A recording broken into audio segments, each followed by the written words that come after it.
Assalamu alaikum, dear students, and good morning.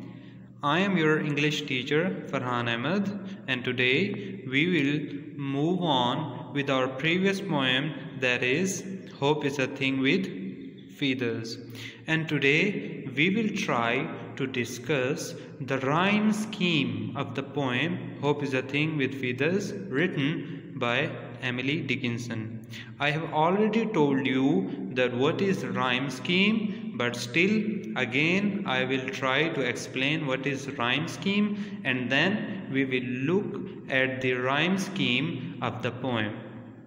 आज का जो हमारा लेक्चर होगा वो होगा हमारी hope is a thing with feathers written by Emily Dickinson, उसकी राइम स्कीम के बारे में। मैं आप लोगों को पहले से बता चुका हूँ कि राइम स्कीम क्या होती है, लेकिन अगेन मैं आप लोगों को दोबारा से समझा दूँगा कि राइम स्कीम क्या होती है, और आज जो हमारी पोएम है उसकी राइम स्कीम क्या है उसको भी हम देखेंगे।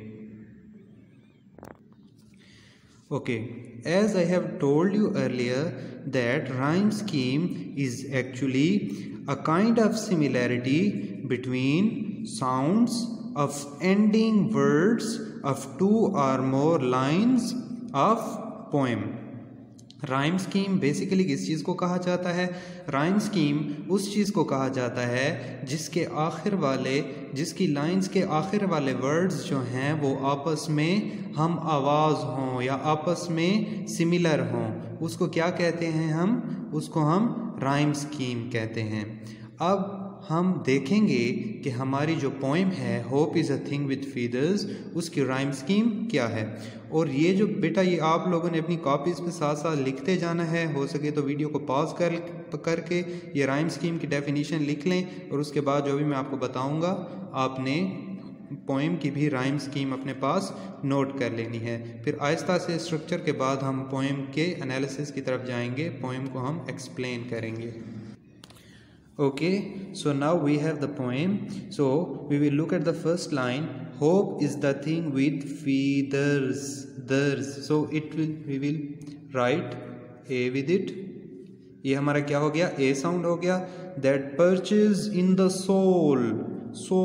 अब ये क्या हो गया हमारा? सेकंड साउंड हो गया, जिसको हमने B का नाम दे दिया। अब and sings the tune without the words.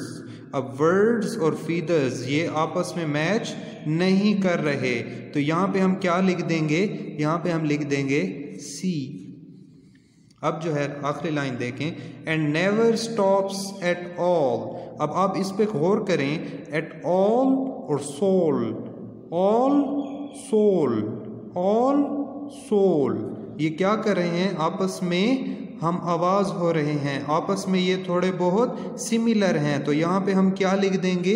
यहाँ पे हम लिख देंगे बी। तो कोई जब आपसे पूछेगा कि what is the rhyme scheme of the poem, तो आपने कहना है ए बी सी बी। ये क्या हो गई? हमारी पोएम की राइम स्कीम हो गई फर्स्ट लाइन की।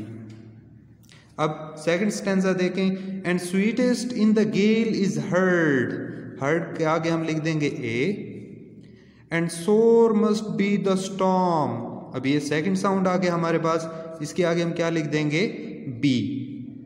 That could abash the little bird. अब देखें, हर्ड और बर्ड ये दोनों आपस में क्या कर रहे हैं? सिमिलर लग रहे हैं, तो इसके आगे हम क्या लिख देंगे? ए, क्योंकि हर्ड और बर्ड सेम हो रहे हैं, हर्ड बर्ड।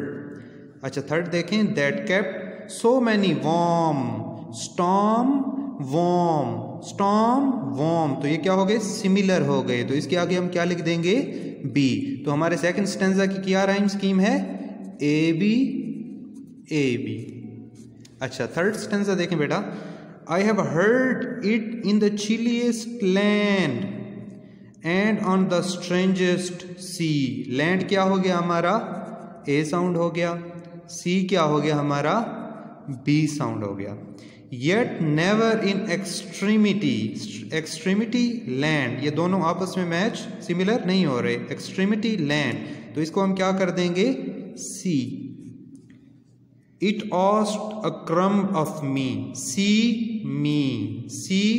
मी, ये क्या हो रहे हैं आपस में? मैच हो रहे हैं, तो इसको हम क्या लिख देंगे, बी लिख देंगे इसके आगे हम। तो हमारे थर्ड का क्या हो गया, A B C B, simple.